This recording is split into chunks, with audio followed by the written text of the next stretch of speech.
Hi guys, this is Dormouse03. Welcome back to my Evil Within 2 Classic Mode walkthrough. This is going to be part 6, and I'm going to take you through chapter 13 and about half of chapter 14 in this one. This is probably going to be the shortest one, bar the last section.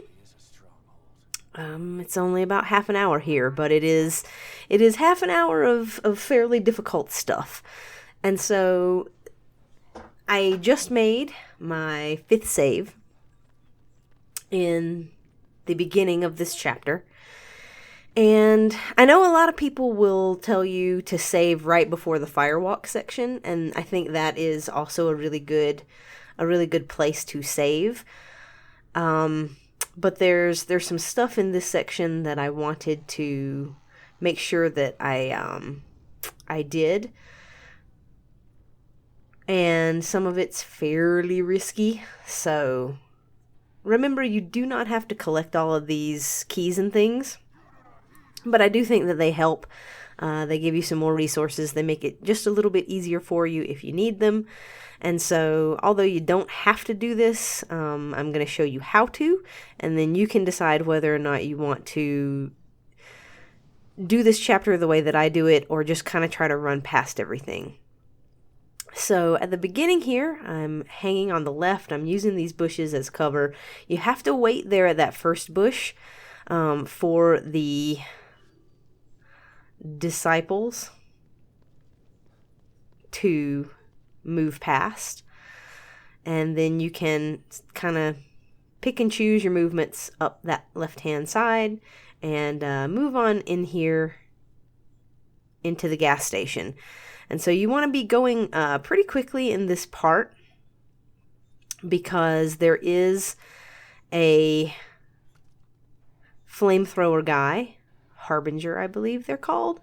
There's a flamethrower guy that will be patrolling around here, and he's probably going to hear you, especially when you shoot this key. So if you grab the stuff from inside the gas station and then shoot the statue there, grab the key really quickly and get out of there, because he's probably going to be chasing you. And then you want to run as far away from the gas station as possible, and you'll see him right there. He's lost me at this point. So that's about his aggro range, and then once you get back into this section of the map, he will de-aggro and start making his path around the back of the gas station again. So that's kind of how you deal with that. You can kill those flamethrower dudes if you would like to get the parts to fix the broken flamethrower that you picked up from the O'Neill boss in chapter 11. But I'm not going to do that, because they take a lot of shots and they're fairly difficult to take down. So I came in here, you run into the tap room, and there is going to be a statue there where the picture was in chapter 7. And now, this normally doesn't happen, where several of those disciple flamey guys decide to follow you. So this is generally not how this works out. I've done this a couple of times. And usually there's only one, and they don't follow you back this far. But, of course, I was recording, and so this happens. So I I did this section a little differently than I normally would have. Generally, if one follows you, he'll get stuck in the corner at the front, and you can stealth kill him. And then you can come around here and stealth kill the other guy around these trucks. And then you can silently take out with the crossbow, with the harpoon bolts, you can headshot these explosive dudes, and all is well. But that's not what happened for me. And so I just decided I was gonna make sure that I was healed up and run and get out of there. And I know I didn't lose a ton of health right there, but the bigger reason why I used that syringe was because it refilled my stamina bar and allowed me to just keep running. And I'm going to run toward the hotel and go in here and talk to the psychiatrist lady. And then I'm going to go back and grab a couple of statues. So I normally would have gotten these 2 statues before I came to the hotel, but because everything got a little bit crazy in that tap room, I wasn't able to do that the way that I normally would. And so you just have to adapt, guys. You have to adapt and do what it takes to make it through. Like I said, you can usually stealth kill those disciple dudes, and then use the harpoon bolt to headshot the explosive guys, and it's no problem. However, it's just sometimes it just goes wonky, and being able to roll with that is helpful. And so you can do what I did and just kind of make a break for the hotel. And as long as you keep running, you might get hit by some of the explosions from the explodey guys, but it shouldn't hurt you too badly. And if you made a save right here at the beginning, it's not too much to get back to. So here is another statue right here in the rubble. And then there is another statue on the power line, kind of at this crossroads up here. And so that's where that is. But there are still these explodey dudes.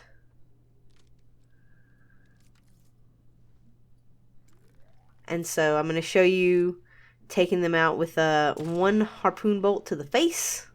Successfully deals with them. And this is how I would have killed them on the way up if I hadn't, aggroed everything within a 30-mile radius.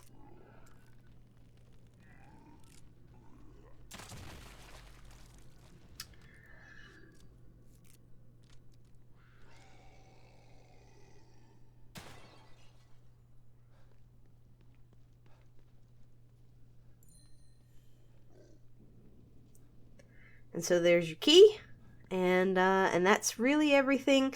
There is another flamethrower guy that's patrolling around the hotel area, so you do want to kind of be careful of him.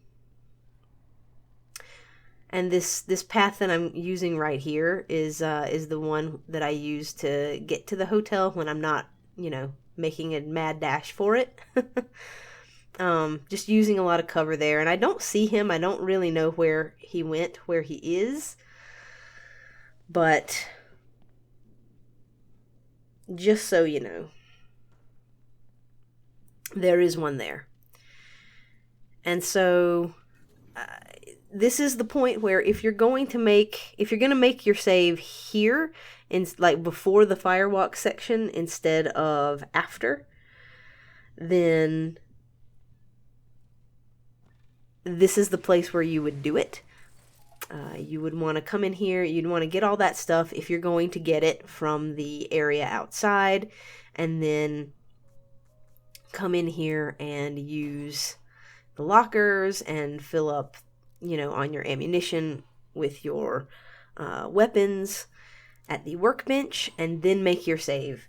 And it'll save you the 8 minutes, 8-10 minutes maybe of time that it takes you to do that section there. And you wouldn't have to do it again if you mess up on the Firewalk section, which is very easy to do. And so, perfectly good choice to make your save here instead of the beginning of this chapter. Particularly if you're just kind of running through. And so if you're not really trying to collect the keys, if you're not really doing a whole lot within that first section, you can kind of just make a run for the hotel and, use your medical supplies if you need to heal up. You should have plenty of resources to be able to do that as long as you're smart about your path and and make a good break for it. So up to you. Up to you what you want to do.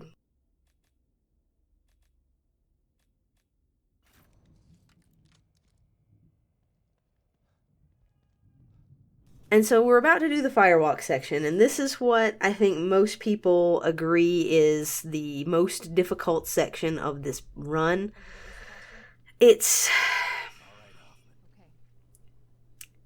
I would say it's the most mechanically difficult section of this run, because you're in the middle of a ring of fire, and so there's not a whole lot of room. It's kind of hard to see the disciples in the fire because they're on fire, the environment is on fire, everything is on fire.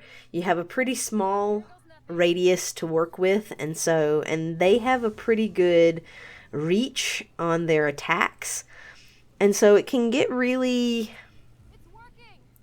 stressful in here.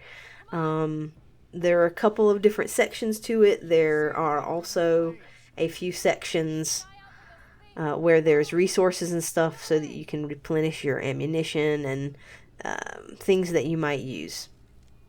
So you want to be looking in this direction, and there's going to be our first dude.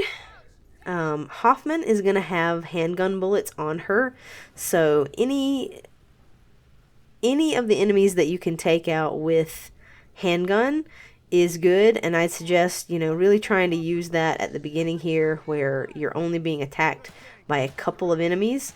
The second guy is going to come from behind you. As soon as they get close, don't play around because you see he took me down to like a third of my health in one hit. You do not want to mess with these dudes. That nearly killed me, but it didn't.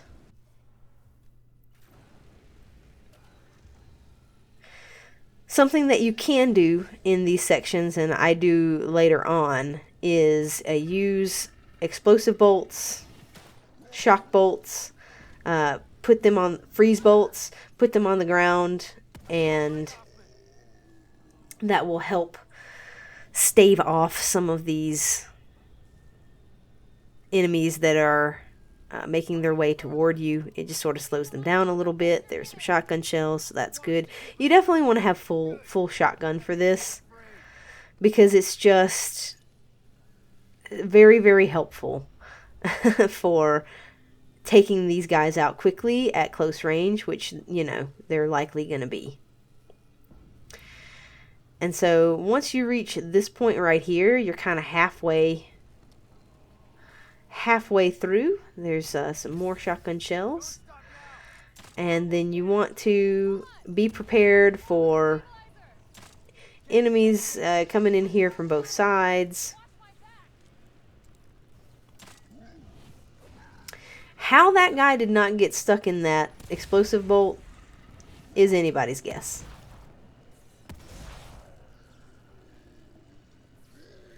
Because just, sometimes things just do not work the way that it seems that they should. And now we're in a tiny bit of a pickle, but that's okay. You run around, you just try to keep moving is one of your biggest strengths here. Just keep moving. Keep moving around. Keep healing up. Open these boxes and replenish your ammunition. Use your bolts. Hope that they go off when they're supposed to. And I think there's one more big section of this. So at this point, we're almost to the church. And you just want to use everything that you can to help you make it through this.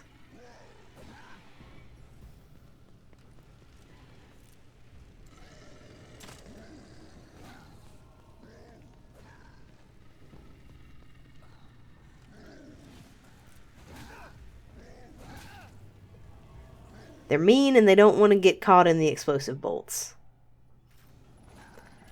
There we go. Finally.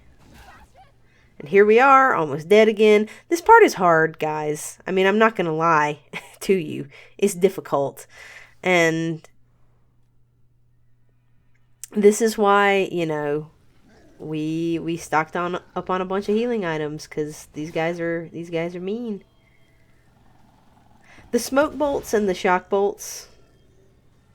I would suggest actually shock bolts here, because I think the shock bolts, you don't really have to charge up the shot. So those could be really, really useful for you in this section. You know, if you don't want to nearly die 70 times like you're gonna nearly die a bunch of times, you know. I am sure that there is a way to get this down fairly perfectly and streamlined and know where all of the enemies are coming from and be able to anticipate their every move, you know. But the dirty truth is that you just have to survive through it. And then at that point, you've made it through probably the most, like I said, mechanically difficult section in terms of just fighting things. And, you know, that is what it is.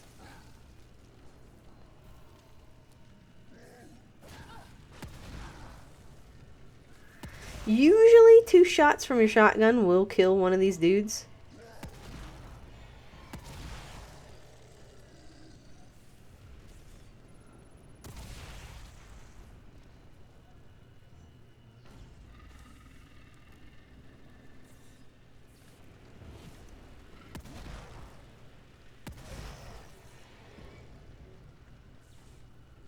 And as soon as you kill the last of those guys, that is the end of chapter 13. You'll have a little cutscene and that I skipped, and we're now in chapter 14. But yeah, don't let your guard down on that. You know, definitely make sure that you're healing regularly. Use your bolts. Like I said, I don't think I used any of the shock bolts there, but they would have been really good for when those enemies get close. I just kind of chose to go for trying to put them down with the shotgun rather than trying to stun them with the shock bolt. But the shock bolt can be good too, because it can knock one of them down on the floor and then you can stomp on his head. So pick and choose whichever works for you, and whatever gets you through it. It doesn't really matter what you're using as long as it's effective in getting you through that sequence.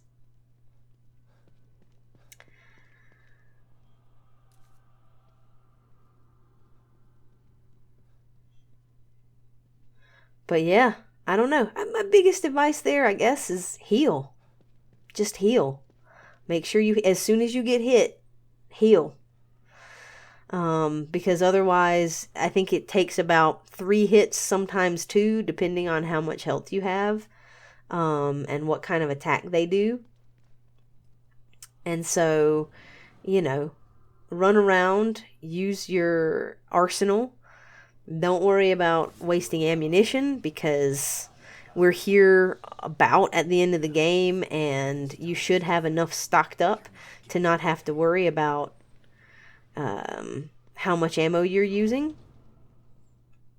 And so use whatever you can to get you through it, and make sure that you are healing regularly when you get hurt, because you're probably going to get hurt. It's just a frustrating section. But we are through it now. We're going to go a little ways through chapter 14. I'm going to get about halfway through, until the point where I think the chapter gets a little bit random. And so I don't want to risk any randomness when I am trying to make a save after the stupid Firewalk section, because once you get through that sequence, you really don't want to do it over again, to be honest. And so you could try to go the whole way through chapter 14. The boss fights at the end are not that tricky. Not really. I would say the Firewalk section is definitely more difficult than any of the rest of the game. Just because there's a lot that can go wrong. And it's punishing, and it doesn't give you very much room for forgiveness.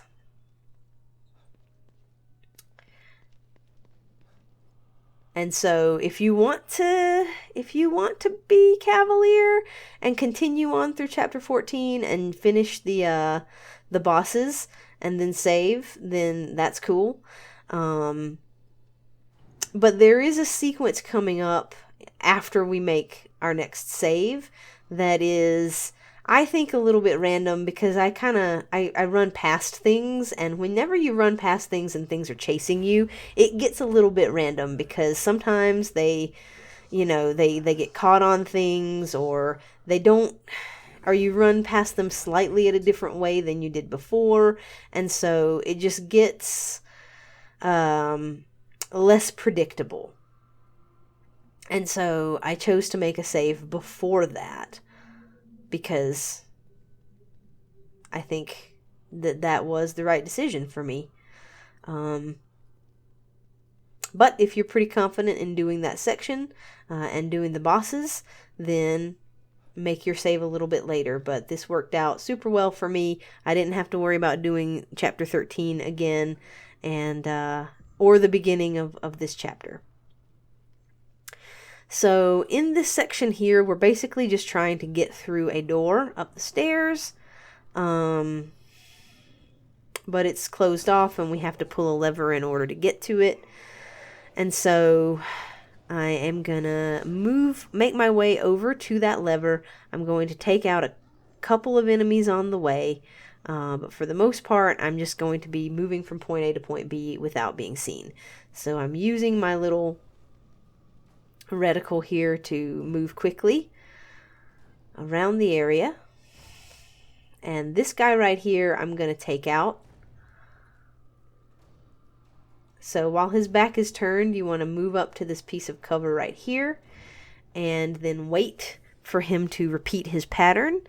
And just be careful again with these guys that you don't try to stealth kill them while their flames are on, because you will not be able to do that. You'll get hurt, you'll alert them, and it'll be really, really, really bad news.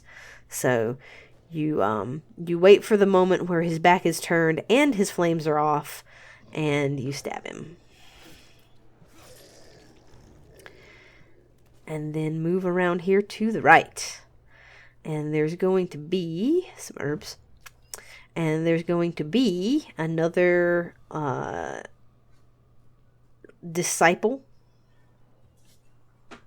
at the end. And you want to do the same thing with him. You move up to this piece of cover when his back is turned. And then you want to wait until he repeats his pattern, and then follow him again, and make sure that you are stabbing him when his flames are off. And then we're gonna go back here, backtrack down this hallway a little bit, and grab the statue that is in this little wagon.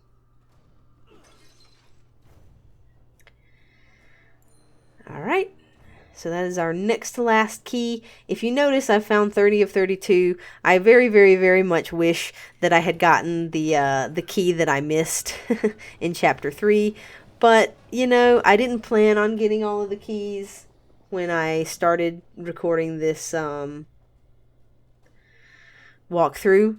And it just so happened that I was able to get all of them bar that one.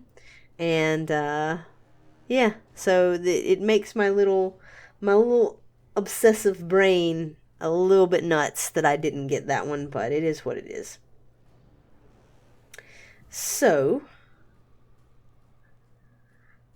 at this point, You could try to stealth and kill these dudes in here, but really you're going to want to, the only thing that you really need to do is make it to the door. And so when everybody looks like they have their back turned, you start making your way to the door, and then all you need to do is run past everybody, go through the door, head up the stairs, and the door will shut behind you, and you don't have to worry about any of those guys. So as long as you save your stamina, and then make a break for it at the opportune moment, you should be okay. Note that there is a harbinger in there, and so be careful. Be careful of him.